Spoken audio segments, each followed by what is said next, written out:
This is a Miss Marple novel and was first published in the year 1942 and is written in first person from the perspective of wealthy Jerry Burton. At the beginning of the book, Jerry is an invalid because of a plane crash. Though he recovers more or less, he is very weak and is advised to retire in a quiet, peaceful place to speed up the healing process. He and his very stylish sister decide to reside in Limstock, a small provincial town with a meager population with no trace of the stir present in industrial towns and cities. Very unexpectedly, in the quaint, fairy tale like village, there is an outbreak of spiteful, anonymous letters.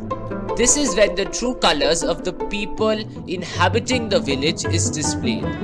Hatred, spite, and envy had long since crept into the small town in which development and industrialization could not. The letters turn from simply shameful to terrifyingly deadly when one of the characters dies. Though the coroner's verdict is suicide, the people are not convinced. Death of another person follows and turns the provincial town upside down.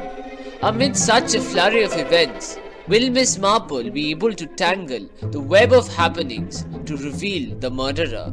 Read the book to find out. Personally, I really enjoyed the book.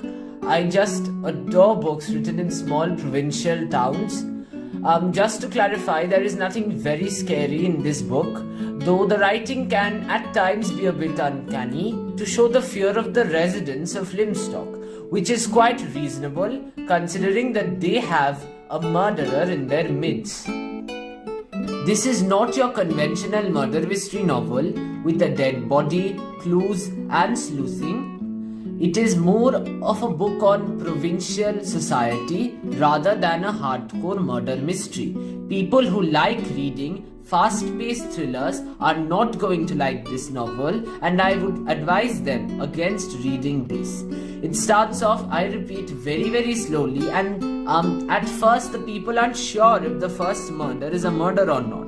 There are no hardcore clues which are generally present, like footprints, candlestick wax, etc. There's nothing of this sort. It's a very slow book, and most of the clues are found through conversation, which can be very misleading at times.